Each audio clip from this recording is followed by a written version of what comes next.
Salut à tous, on se retrouve ce soir pour l'épisode 2139 du Zap Image et on commence tout d'abord avec le Mercato. Il reste plus que quelques heures avant la fermeture du Mercato qui est ce soir à minuit et c'est le jour de la date limite. On peut voir là pas mal de joueurs où ça peut être officiel, où c'est déjà peut-être officiel. Moi quand je fais la vidéo c'est pas encore officiel, mais voilà il y a quelques joueurs qui pourraient rejoindre des autres équipes. On va revenir sur tout ce qui s'est passé dans l'après-midi. Tout d'abord concernant Jorginho à Arsenal, le Here We Go de Fabrizio Romano, peut-être quand vous regardez la vidéo c'est peut-être officiel. Moi quand je fais la vidéo c'est pas encore officiel, mais ça sent très très bon pour Arsenal pour accueillir Jorginho. Prix du transfert 14 millions d'euros. N'oubliez pas qu'il lui restait seulement 6 mois de contrat du côté de Chelsea, donc contrat de 18 mois avec l'option d'étendre d'une année supplémentaire. Visite médicale prévue aujourd'hui parce qu'en gros Arsenal voulait un milieu de terrain, mais il voulait un autre joueur. Vous avez plus pensé à ce joueur, Moise Caicedo, mais du coup il reste à Brighton et du coup c'est pour ça qu'Arsenal va chercher un autre milieu de terrain et du coup c'est pour ça qu'il s'offre Jorginho, le milieu italien. On va parler de Patrick Van Aanholt, va quitter Galatasaray pour signer au PSV Eindhoven. Le transfert est bouclé pour le latéral néerlandais qui rejoint l'équipe du PSV. Brighton va finalement se retirer du dossier Vitinha. Rappelons que le Portugais est pisté par l'OM qui cherche un avant-centre avant la fin du Mercato. Il y avait Brighton et aussi l'OM qui sont sur le coup et du coup Brighton se retire du dossier. Donc c'est la voie libre pour Marseille pour recruter ce joueur, Vitinha, ce jeune joueur de 22 ans, ce joueur de l'équipe de Braga. Officiel, on va parler de Marquinhos. Donc Marquinhos, pas Marquinhos du Paris Saint-Germain, Marquinhos de Arsenal. Donc il va être prêté, il est prêté, c'est officiel, du côté de Norwich, une équipe de Championship, deuxième division anglaise. Donc en provenance d'Arsenal jusqu'à la fin de la saison. Donc là-bas on pense qu'il aura beaucoup plus de temps de jeu que ce qu'il a eu du côté d'Arsenal où il a quasiment jamais joué. Donc voilà, direction Norwich pour ce joueur qui reviendra du côté de Arsenal. Ça sera l'été prochain, la fin de son prêt. Donc il a seulement 19 ans, c'est pour ça Arsenal l'avait acheté, je me souviens, l'été dernier. Et voilà, direction pour lui, Norwich. On va parler de Rennes qui a accepté les offres de Southampton et Everton pour Sulemana, ce joueur ghanéen. Donc le montant du transfert devrait tourner autour des 25 millions d'euros. N'oubliez pas que Rennes a acheté 15 millions d'euros. Ils vont le vendre 25 millions d'euros. Donc grosse plus-value, surtout qu'il n'a pas été non plus énorme du côté de Rennes. Donc voilà, Rennes cherche à s'en séparer. Puis du coup, ils vont même gagner de l'argent en vendant ce joueur. Donc le Ghanéen doit maintenant choisir son prochain club. Donc j'ai dit soit Southampton, soit Everton. C'est à lui de trancher concernant son futur club. On va parler de Keylor Navas. Ne devrait pas quitter le Paris Saint-Germain cet hiver, à part c'est un coup de théâtre. Donc voilà, Keylor Navas devrait rester du côté du Paris Saint-Germain. Ce serait plus le troisième gardien, Sergio Rico, qui devrait aller du côté de Nottingham Forest, parce que Nottingham Forest voulait Keylor Navas, mais le PSG en gros a refusé d'après les dernières infos et du coup il voudrait bien un gardien Nottingham Forest, mais ce serait le troisième gardien, Sergio Rico, voilà, qui pourrait être le gardien qui quitterait le PSG pour aller en Angleterre. Michael Cuisance, l'ancien joueur de l'OM, est prêté avec obligation d'achat en cas de maintien par Venezia à la Sampdoria. Voilà une petite info concernant ce joueur, les gars, Michael Cuisance. Donc il est prêté du côté de la Sampdoria. La rupture est totale entre Rafael Leao et l'AC Milan. Donc le Portugais a demandé à ce que sa clause libératoire passe de 150 millions d'euros, c'est la clause actuellement qu'il a, à 70 millions d'euros. Pourquoi il veut que sa clause soit divisée par deux? Pour faciliter son départ, chose que l'AC Milan a refusé. C'est vrai que quand tu as une clause libératoire, donc si un club est intéressé, donc il faut lever cette clause libératoire. On se souvient de Neymar qui avait une à 222 millions d'euros que le PSG avait levé. Donc lui c'est la même chose, il a une à 150 millions d'euros et il trouve qu'elle est trop chère. Là pour des clubs c'est compliqué de mettre autant d'argent pour s'offrir le Portugais. C'est pour ça qu'il aimerait que cette clause soit divisée par deux. 70 millions d'euros, là sa clause pourrait être levée par pas mal d'équipes, bien sûr, qui pourraient offrir cette somme pour acheter Leao. Donc voilà, c'est compliqué actuellement entre Milan, la relation entre Milan et l'attaquant portugais. On va parler du Barça qui prépare une offre de prêt avec option d'achat de 37 millions d'euros à la Fiorentina pour Sofiane Amrabat, que j'ai beaucoup parlé à midi. Donc le Marocain souhaite être transféré au Barça, contrairement à la Viola, donc l'équipe de la Fiorentina qui souhaite garder son joueur. Donc quand je fais la vidéo là, je sais pas, peut-être c'est officiel, peut-être c'est plus du tout officiel, j'en sais rien, mais moi là il y a les infos qu'il y avait en début d'après-midi, que le Barça avait une option d'achat de 37 millions d'euros s'il venait être prêté, bien sûr. Donc voilà, concernant sa situation. On va parler de Sassuolo qui a recalé Brighton pour Maxime Lopez, l'ancien joueur de l'OM. Donc le milieu de terrain a réussi à conquérir l'Italie. En effet, le Français fait le bonheur de Sassuolo, club avec lequel il a disputé 14 rencontres, toutes compétitions confondues. En gros, Sassuolo ne veut pas le vendre, il est invendable du côté de l'Italie. Donc voilà, ça a été un non pour l'équipe de Brighton parce que Brighton le voulait. L'OGC Nice est très intéressé par Pablo Ottavio. Wolfsburg n'est pas contre un départ de leur joueur, qu'il ne reste que 6 mois de contrat. Brighton est également sur le dossier à cette équipe de Brighton qui a récupéré quand même pas mal de fonds en vendant par exemple Trossard, hein. Ils ont quand même réussi à garder Caicedo, hein, et qui aurait pu vendre 70 millions d'euros. Et ils cherchent des joueurs, hein, cette équipe de Brighton, donc ils pensent aussi à ce joueur Otavio. Ça c'est officiel, c'est Denis Suarez, 29 ans, est prêté à l'Espagnol Barcelone par le Celta Vigo. Hein. Pour rappel, le joueur a été formé à Manchester City avant de passer par le Barça et Arsenal, hein, ce joueur Denis Suarez, hein, qui débarque du côté de l'Espagnol Barcelone. MVK ne rejoindra pas le FC Lorient. L'attaquant norvégien a échoué lors de sa visite médicale avec les Merlus, hein, parce que ce joueur devait débarquer du côté de Lorient, mais du coup il y a eu un problème physique, hein, pour lui, et du coup il ne rejoindra pas cette équipe de Ligue 1. On va parler de Bernardo Silva, n'est pas à l'entraînement avec Manchester City, enfin il n'était pas là cet après-midi avec City, donc pourquoi? Donc peut-être pour un futur départ, hein, mais néanmoins bon, il ne quittera pas le club aujourd'hui, mais bon il n'était pas là, on ne sait pas pourquoi. Bernardo Silva. On va parler du Paris Saint-Germain qui aura offert 8 millions d'euros plus 2 millions de bonus à l'Inter Milan pour Skriniar, offre refusée par le club milanais qui souhaite conserver son joueur jusqu'en juin prochain, mais bon le PSG le veut, veut Skriniar dès ce mercato hivernal, mais bon pour l'instant il propose pas une énorme somme, enfin d'après les yeux on peut dire de l'Inter, quand on espère beaucoup plus, hein, voilà, pour lâcher Skriniar. Donc du coup il devrait normalement, hein, rester au moins jusqu'à l'été prochain, hein, du côté de l'Inter, puis il rejoindra le club libre. Bon il aura une prime à la signature comme en rejoignant l'équipe de Paris. Bon après voilà, ça peut changer, hein, à tout moment bien sûr, vu qu'il reste encore quelques heures de mercato, hein. Et concernant Hakim Ziyech, il est bien arrivé à Paris, hein, je l'ai dit à midi que le PSG était très très proche, hein, de signer Hakim Ziyech. Donc l'international marocain est dans l'attente d'un accord entre le PSG et Chelsea. Et toujours avec Hakim Ziyech les gars, donc s'il venait à arriver du côté du PSG ainsi que Skriniar, regardez une compo possible, hein, d'après PSG Community, un 4-4-2 à plat peut-être lors du match contre le Bayern Munich avec Donnarumma, donc Mendes, Skriniar en défense avec Marquinhos, Hakimi, Vitinha, Verratti devant, Neymar, Mbappé, Messi et Ziyech côté droit, hein, ça ferait un couloir droit 100% marocain. Bon après je trouve que l'équipe est quand même très offensive, hein. Surtout c'est le Bayern en face, tu peux pas jouer avec 4 joueurs ultra offensifs, hein. Donc voilà, bon après c'est très, si seulement déjà si les deux joueurs arrivent, et après bien sûr c'est à Galtier de faire ses choix concernant cette rencontre. Et toujours tiens avec le PSG, parce que demain soir le PSG joue un match du côté de Montpellier, hein, c'est un match de Ligue 1, et c'est officiel, Neymar il est forfait, hein, il sera pas là c'est sûr, hein. Donc il est victime d'une fatigue musculaire, en gros il enchaîne trop les matchs, tout ça, il a besoin de repos Neymar, donc voilà il sera pas là demain, c'est pour ça que le PSG ne veut pas prendre de risque, hein, voilà, pour qu'il joue, qui se blesse, une blessure, je sais pas, un claquage, une élongation, tout ça, qui soit forfait pour le Bayern. C'est pour ça que demain il sera au repos. Il sera pas là, Neymar à Montpellier. Regardez la une du journal AS aujourd'hui, donc en gros tempête de classique, hein, tempête de classico, parce que vous savez que le Barça et le Real Madrid vont s'affronter en match aller-retour, demi-finale de Coupe du Roi, et c'est que ça c'est le journal AS, hein, et le journal Marca, ça revient sur tous les matchs du Real Madrid, hein, pour les prochains jours, hein. Donc le Real Madrid jouera un match tous les 3 jours jusqu'à la trêve internationale qui est prévue fin mars, hein. Donc là regardez tous les matchs en gros du Real Madrid, hein. Donc il y aura Valence après-demain, il y a Mallorca, il y a la Coupe du Monde des clubs là qui vont jouer avec une demi-finale, potentiellement une finale, après Elche, Osasuna, Liverpool, Atlético, ça c'est seulement au mois de février. Après on bascule au mois de mars les gars, le Barça, le Betis, l'Espagnol, Liverpool, le Barça, puis après ça sera la pause internationale. Donc voilà, tous les 3 jours il y aura un match, hein, du côté du Real Madrid, en plus avec des matchs très importants, hein. On voit la confrontation, la double confrontation contre Liverpool, 8e de finale, les matchs aussi contre le Barça, en Liga, 2 autres en Coupe du Roi, donc vraiment c'est 2 mois charnières, là, février et mars, hein, du côté de Madrid.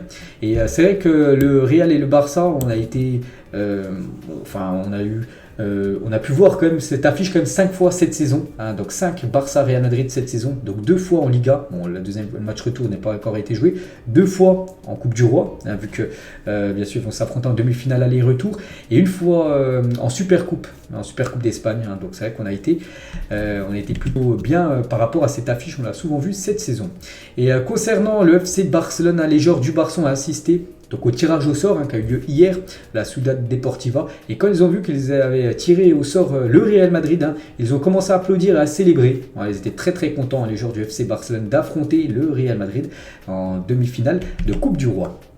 Même si je pense beaucoup auraient préféré voir cette affiche en finale. Bref, les 10 meilleurs clubs au monde sur le mois de janvier, selon OneFootball, et le meilleur club au monde, c'est l'équipe de Arsenal, hein, d'après OneFootball, devant le Barça qui gagne une place par rapport à Naples qui descend à la 3e place. Marseille, les gars, 4e meilleure équipe au monde sur le mois de janvier. On peut voir Newcastle, Manchester, la Real Sociedad, City, Wolfsburg et l'AS Roma pour compléter ce top 10. On va parler de Folarin Balogun et le U21 qui a marqué le plus de buts depuis le début de la saison dans le top 5 européen. Il est déjà à 11 buts dans le championnat de Ligue 1. C'est lui qui a marqué le plus de buts en tant que jeune joueur. Donc il devance Musiala, lui qui en a inscrit 9 du côté de la Bundesliga. Et on peut voir sur les autres joueurs. Donc félicitations à Balogun. Et regardez ce qu'il a mis sur son compte Twitter, la dernière photo qu'il a mis. Donc j'ai parlé à Thierry Henry avant le match. C'est juste que je montre mon respect. C'est pour ça qu'il a fait la même célébration que Thierry Henry faisait à l'époque sur le poteau de corner. Donc après son but égalisateur en toute fin de match au Parc des Princes avant-hier. On va parler d'un autre attaquant. C'est vrai qu'on parlait des attaquants comme Henry ou même Balogun. Donc lui, c'est un grand attaquant qui marque beaucoup de buts. Mais le problème, c'est qu'il marque beaucoup de buts, mais son club ne gagne rien. Donc c'est Harry Kane. Donc Harry Kane détient le record du plus grand nombre de buts marqués en Première Ligue sans avoir remporté de titre. Donc il a marqué 199 buts. C'est le prochain but qu'il marque en Première Ligue sera 200 buts. Du côté du championnat anglais, mais il n'a jamais remporté le trophée de la Première Ligue. Donc il n'a gagné aucun trophée collectif dans sa carrière à 29 ans. C'est pour ça que... je pense, vu qu'en fin de contrat en 2024, je pense qu'il devrait peut-être aller ailleurs, aller dans un club qui gagne des trucs, parce que Tottenham, on a l'impression qu'ils sont bloqués de partout en première ligne, on ne les voit pas du tout comment remporter le championnat, les coupes nationales tout simplement, et les coupes d'Europe, ils sont trop loin pour remporter ces compètes-là. Donc voilà, concernant la situation de Harry Kane. Ce concept de troisième maillot de l'Ajax Amsterdam fait par Kitsby by Samu, bref, donc magnifique, c'est que des prototypes, il n'y a rien d'officiel, mais regardez cette masterclass si ça venait être commercialisé, ce maillot de l'Ajax, ce maillot on va dire de couleur vert et de couleur noire. Officiel, la Première Ligue est maintenant disponible sur Sora. Bon, c'est un jeu, bon, j'ai regardé de loin, en gros, c'est avec des cartes, tout ça. Et du coup, voilà, c'est disponible maintenant sur... la Première Ligue est disponible maintenant sur Sora. Noël Le Graët, les gars, n'a plus la légitimité nécessaire pour administrer le foot français, indique le pré-rapport de la mission d'audit. Là, bientôt, il va y avoir une mission d'audit, tout ça. Et du coup, en gros, il ne devrait plus travailler dans le football, tout simplement, le football français. Voilà, ça devrait être fini pour Noël Le Graët, déjà par rapport à ce qui s'est passé là ces dernières semaines. Toujours avec l'équipe de France, vu qu'on parlait de Noël Le Graët.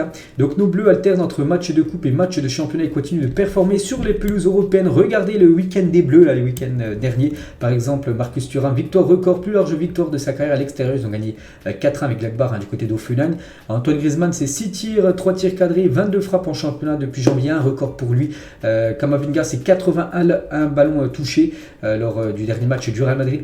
Colomani, un but, joueur impliqué sur le plus grand nombre de buts en championnat. Colomani en Bundesliga, ou même Giroud, 3e but contre Sassuolo en championnat, son adversaire favori. Bon, après, voilà, son équipe de Milan, on sait qu'ils se sont inclinés 5-2, mais il a été buteur, Olivier Giroud, avec l'équipe de Milan. Des nouvelles de Amari Traoré, les gars, qui est blessé actuellement. Il devrait être absent 6 semaines. Encore une blessure du côté de Rennes. Après Martin Terrier, je sais qu'il y avait un autre joueur, j'ai plus son nom. Et maintenant, Amari, les gars, ça fait beaucoup de blessés actuellement du côté de Rennes. Bon rétablissement à lui. On va parler de Léo Messi.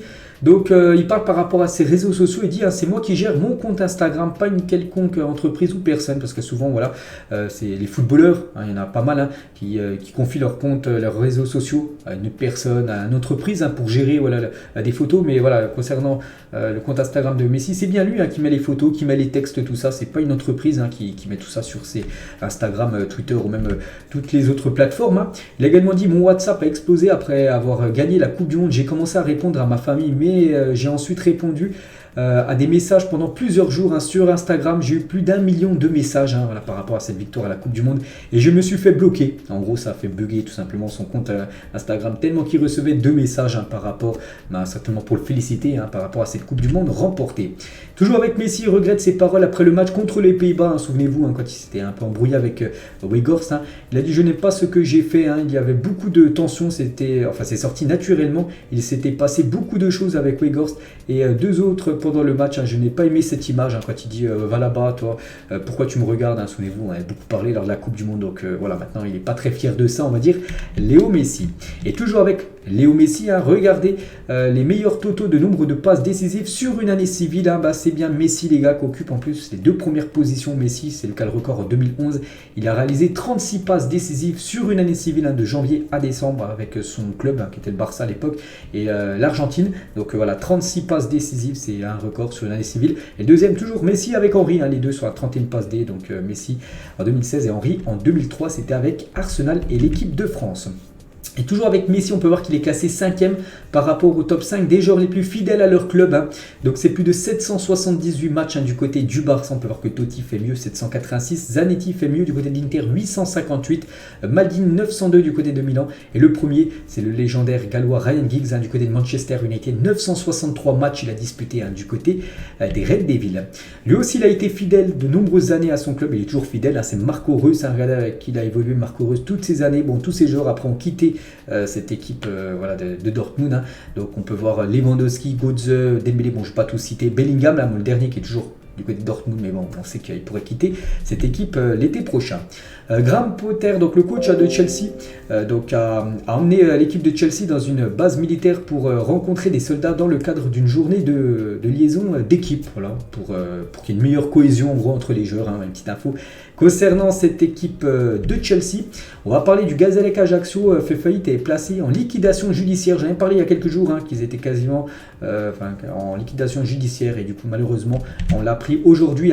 Donc la saison s'arrête pour les deux équipes seniors qui officient en N3 et R2. Donc en gros ils sont effacés du championnat. Voilà, l'équipe du Gazélec n'existe plus. Ils déposent en gros le bilan. Donc grosse force bien sûr à tous ceux qui travaillaient ou les anciens joueurs de cette équipe. La facture de l'OM pour l'échange Tonga Ake a été corrigée au stylo par la Juventus. La Juve a demandé à Marseille de corriger chaque passage avec le mot compensation. Cette transaction fait partie des raisons de la pénalité de points infligés au club italien. Donc là c'est une facture de l'OM pour l'équipe de la Juventus. Puis il y a eu des rayures au crayon, tout ça, donc ça se fait pas. Et voilà, c'est ça et plein d'autres choses qu'on fait que la Juventus a pris moins 15 points au classement. Saviez-vous les gars, Will Steele, le coach de l'équipe de Reims, donc actuel coach de Reims, n'a pas les diplômes d'entraîneur requis à une licence pro UEFA pour officier sur un banc de Ligue 1. Donc son club paye donc une amende de 25 000 € par match depuis qu'il a pris cette équipe de Reims. Ça fait plus de 12 matchs quand même qu'il a pris en Ligue 1 et à chaque fois Reims doit payer plus de 25 000 €. En gros, je sais pas, la LFP par rapport à ça, parce qu'il n'a pas encore les diplômes requis pour être entraîneur de Ligue 1. Donc voilà, il va devoir passer ça très rapidement parce que c'est quand même une sacrée somme qu'il faut débourser à chaque match. Regragui, le sélectionneur du Maroc, dans l'after RMC hier, il a dit je n'ai manqué de respect à personne quand j'ai dit que la France était l'équipe la moins forte que l'on a affrontée sur les confrontations directes. L'Espagne et le Portugal avaient plus de maîtrise que l'équipe de France. Voilà ce qu'il a pu dire. Regragui, c'est que l'équipe de France, c'est qu'on avait beaucoup souffert contre les Marocains. Pourtant, on avait quand même battu le Maroc, contrairement à l'Espagne ou le Portugal qui a eu plus de maîtrise, mais ils avaient perdu contre les Marocains. Toujours avec Regragui qui vise une demi-finale au minimum pour la prochaine CAN 2024. Il a dit j'ai envie d'être ambitieux pour mon pays, j'ai envie que le prochain sélectionneur après moi comprenne qu'on a envie maintenant de gagner des titres et plus bien figurer. Voilà, il veut des titres maintenant du côté du Maroc. Il évoque aussi la double nationalité dans l'after foot hier. Donc on veut des joueurs qui sont sûrs de vouloir mouiller le maillot pour le Maroc. Il n'y aura pas d'ambiguïté. Si tu hésites, voilà, entre par exemple, j'en sais rien, on va dire le Maroc et l'équipe de France, par exemple, c'est que tu n'es pas fait pour jouer pour le Maroc. Il a également dit j'ai rencontré le petit Guendouzi quand j'étais du côté de Rabat, en train de traîner cette équipe. Il était venu avec les U20 français. De par son nom, je lui ai demandé s'il était marocain. Il me répond que oui, d'origine, mais que pour lui c'était l'équipe de France. Au moins lui, il joue pas sur l'ambiguïté. Vraiment, il n'a pas dit non, j'hésite entre la France et le Maroc. Voilà, Guendouzi lui a dit très franchement, voilà, moi je joue pour l'équipe de France. Voilà. Donc voilà, il a été franc, Guendouzi, par rapport à Regragui. On va parler de Ronaldo, les gars. Ronaldo reviendra à la fin de sa saison, de sa carrière en Europe pour y prendre sa carrière. C'est Rudy Garcia qui a dit ça en conférence de presse, voilà, que Ronaldo Al Nassr ne sera pas son dernier club. Il devrait revenir dans une équipe européenne pour terminer sa carrière. Cristiano Ronaldo, on ne sait pas si ça sera l'été prochain, l'année, dans 1 an et demi, on ne sait pas, mais voilà ce que peut dire Rudy Garcia sur la suite de carrière de CR7. Une question ce midi, c'était il y a quelques jours, dans le jeu télévisé Les 12 coups de midi sur TF1. Donc, quelle est la devise de l'Olympique de Marseille? Droit au but, là c'était plutôt simple. Ou PSG pas savoir gagner? Voilà les questions sur le jeu de TF1. Le LOSC, les gars, aligné le 15 janvier dernier contre 3, le 11 le plus jeune des 5 grands championnats européens. La conjonction d'un effectif riche en promesses, de circonstances et d'un entraîneur doué pour faire émerger de jeunes talents. Et en plus, Lille s'est imposé quand même 5-1 contre l'équipe de 3. C'était il y a à peu près 15 jours. Et voilà, ils ont mis le 11 le plus jeune cette saison dans les gros championnats en Europe. On peut voir l'âge, on peut voir des 17 ans, des 22 ans, 19 ans, 22 ans. Bon, Benjamin André qui a monté un peu la note parce qu'il a 32 ans. C'est lui qui a un petit peu fait monter la moyenne. Sinon, voilà, c'était très très jeune, ce 11 côté lillois. Lui aussi, il était très jeune à l'époque. En 2011, Neymar était 10e du Ballon d'Or en jouant à Santos. Il avait également remporté le prix Puskás cette année-là. Voilà. Neymar qui avait terminé 10e. C'était Messi qui avait remporté ce Ballon d'Or 2011 devant Ronaldo et Xavi à la 3e position. Et on finit, les gars, cet épisode aujourd'hui avec 2 questions à leur prime. Lequel était le plus fort parmi ces deux-là? Donc tout d'abord, Payet ou Fekir? N'hésitez pas à mettre, pour ceux qui veulent, leurs commentaires. Moi, je partirais sur Nabil Fekir. Voilà, bon, il faut faire un choix. Et concernant aussi ces deux-là, leur prime, lequel était le plus fort entre Kevin De Bruyne et Mesut Özil. Donc là, je partirais de nouveau sur Kevin De Bruyne, tout simplement. Donc voilà, mon point de vue par rapport à ces deux choix. Donc voilà, les gars, ce qu'il y avait à dire. Donc j'espère que ça vous a plu. On se retrouve demain pour la suite, pour un nouveau numéro. Allez, bonne soirée à vous et à demain.